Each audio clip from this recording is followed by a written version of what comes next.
پیارے آقا علیہ السلام کی ولادت جمعے والے دن نہ ہونا، بھائی جمعہ کا دن تو عید کا دن ہے، افضل ترین دن ہے، افضل نبی تشریف لائے تو افضل دن پیدا ہونے چاہیے تھے۔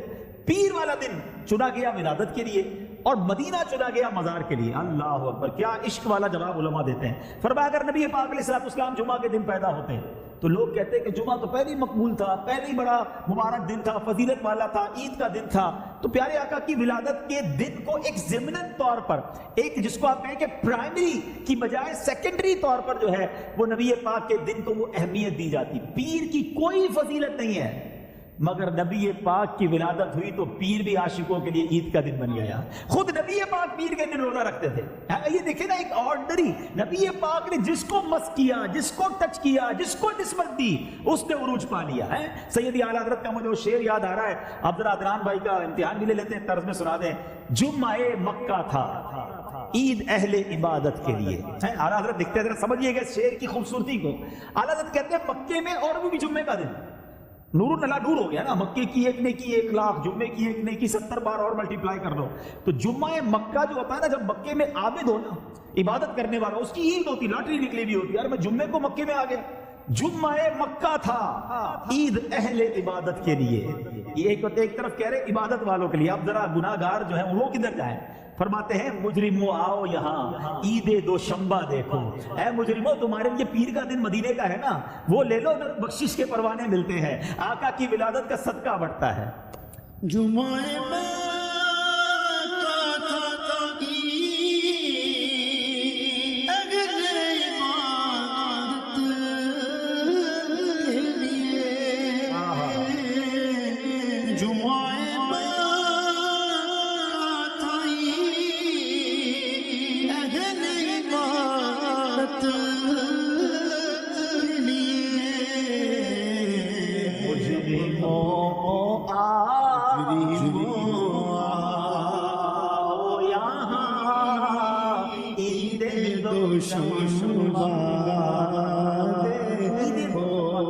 فارسی میں پیر کے دن کو کہتے ہیں۔ تو کیا بات ہے اعلیٰ حضرت کی بھی، سبحان اللہ۔ اچھا، اب بات ادھر کہ جو مدینے کو نبی پاک علیہ السلام نے مدینے کو اپنا مسکن بھی بنایا، مدفن بھی وہیں، مزار بھی وہیں، تو اگر مکہ شریف میں نبی پاک کا مزار ہوتا تو کوئی کہتا کعبہ بھی دیکھوں گا، عمرہ بھی کروں گا، حج بھی کروں گا اور دیدار بھی کر لوں گا روزے پر، اور کر لوں گا ضمناً آرڈنری ہے کہ نہیں، بدل نہیں کہتے چلتے چلتے یہ کام میں بھی کرتا جاؤں گا، بھی ذرا کسی کی جگہ خریداری کرنے تو یہ بھی دیکھ لوں گا، یہ بھی دیکھ لوں گا نہیں، یہ گوارا نہیں تھا۔ عمرہ کرو، حج کرو، طواف کر لو، اب صرف نبی پاک کی بارگاہ میں حاضری کے لیے مدینے جانا ہے وہ مدینہ جس کو جانتا کوئی نہیں تھا، جس کو یثرب کہا جاتا تھا۔ سبحان اللہ، میرے آقا کے قدم لگے، وہ رشک مہتاب بن گیا، ساری دنیا کے عاشقوں کی دلوں کی دھڑکن بن گیا۔ آج پوچھو کسی سے مدینہ کیا ہے تو اس کی آنکھوں میں آنسو آ جاتے ہیں، اور کیوں نہ بے قرار ہو جائے کہ شاہ کی قبر انور مدینے میں۔ میرے رسول دکھتے ہیں نا، کیوں پیارا ہے مدینہ، اس لیے عطار جانو دل سے ہے پیارا۔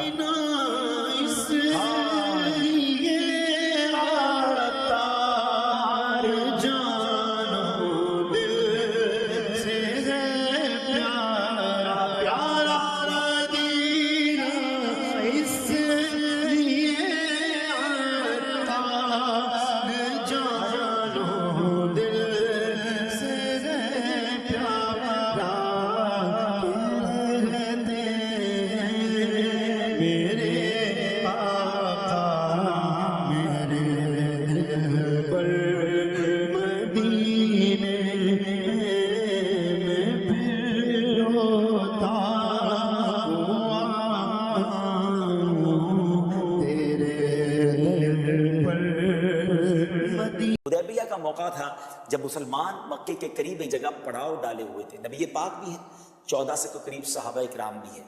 اب حدیبیہ کے مقام پر ان کی معلومات لینے کے لیے، گویا جاسوسی کرنے کے لیے یا خبر لانے کے لیے، مکے والوں نے عروہ بن مسعود ثقفی، جو اس زمانے مسلمان نہیں ہوئے تھے، وہ مسلمانوں سے ملنے آئے، صحابہ اکرام کو دیکھا، نبی پاک کے ساتھ ان کا انداز دیکھا، اپنے تعریف کرے تو اور ہے، غیر آئے تھے، دور سے آئے تھے، چیک کرنے آئے تھے۔ جب وہ اپنی قوم کے پاس پہنچے تو وہاں جا کر جو انہوں نے الفاظ کہے نا، ذرا غور سے سنیے گا، اور یہ بخاری شریف میں یہ الفاظ موجود ہیں۔ وہ جا کر اپنی قوم سے پتہ ہے کیا کہتے ہیں؟ اے میری قوم، میں نے بادشاہ روم کیسر اور فارس اور بادشاہ حبشہ نجاشی سب کا دربار دیکھا، یعنی افریقہ، ایران، میں نے روم، یعنی دوسرے لفظوں میں یورپ، افریقہ اور جس کو کہیے کہ فارس، ایران، میں ان سب کے بادشاہوں سے مل کر آیا ہوں، میں نے ان کے دربار دیکھے ہیں، ان کے ساتھی دیکھے ہیں، لیکن خدا کی قسم میں نے کسی بادشاہ کے درباریوں کو اپنے بادشاہ کی اتنی تعظیم کرتے نہیں دیکھا جتنی تعظیم جناب محمد رسول اللہ صلی اللہ علیہ وسلم کے اصحاب محمد صلی اللہ علیہ وسلم کی کرتے ہیں۔ لیکن انہوں نے رسول اللہ نہیں کہا ہوگا، لیکن انہوں نے جملہ یہ کہا کہ جو محمد صلی اللہ علیہ وسلم کے اصحاب جو ہے ان کی تعظیم کرتے ہیں، یعنی وہ بتا رہا تھا کہ وہ نبی پاک گفتگو کرتے ہیں تو یہ توجہ سے سنتے ہیں، سر بالکل ہلتے نہیں ہیں۔ پیارے آقا وضو کرے تو ایک ایک قطرے کو اپنے ہاتھوں پہ لیتے ہیں، نبی پاک کا لعاب اپنے جسم پر ملنا اپنے لیے سعادت سمجھتے ہیں، نبی پاک پر ہر طریقے سے فدا ہونے کے لیے تیار ہیں، ان کی جان پر، ان کی ذات پر اپنی جانیں قربان کرنے کے لیے تیار ہیں۔ یہ وہ نبی پاک کے ساتھ صحابہ کرام کا ایٹیٹیوڈ تھا، اور بڑے بڑے اس بات کے گواہ ہیں۔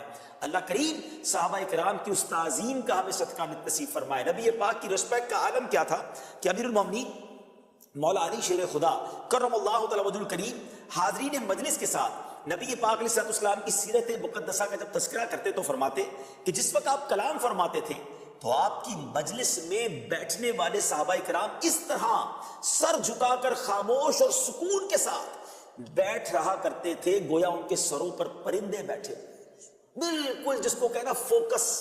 اللہ اکبر۔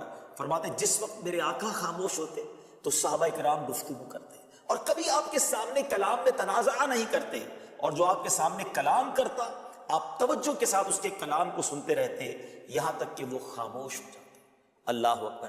اتنا کمال کا ادب صحابہ کرام علی میرے آقا مدینے سے کتنی محبت فرماتے کہ جب کوئی پہلا پھل آتا، نئی فصل آتی نا، پہلا پھل آتا تو صحابہ کرام نبی پاک کے پاس وہ پھل لے کر آ جاتے، آقا اس پھل کو لیتے، دعا دیتے، اے اللہ ہمارے مدینے کے پھلوں میں برکت ڈال دے، ہمارے مدینے کے مد اور سا یہ پیمانے تھے ناپ تول کے، اے اللہ اس میں برکت ڈال دے۔ مدینے شریف کے لیے دعائیں کرتے، فرماتے اے اللہ، عرض کرتے اللہ کی بارگاہ میں حضرت ابراہیم بھی تیرے نبی، تیرے بندے، انہوں نے مکے کے لیے دعا کی، اے اللہ میں بھی تیرا بندہ، تیرا نبی، میں تجھ سے مدینے کے لیے دعا کرتا ہوں، بلکہ اے اللہ اس سے دگنی برکت کی دعا کرتا ہوں۔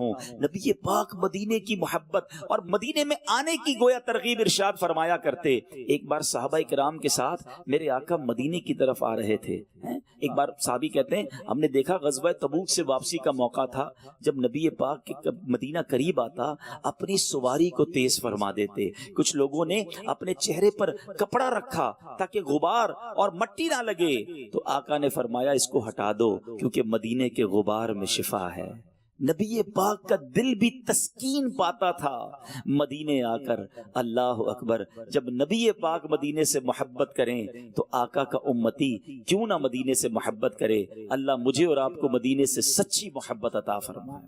میری الفت مدینے سے یوں ہی نہیں، میری الفت مدینے سے یوں ہی نہیں، میرے آقا کا روزہ مدینے میں ہے، میں مدینے کی جانب نہ کیسے کھینچوں، میں مدینے کی جانب نہ کیسے کھینچوں، میرا دین اور دنیا مدینے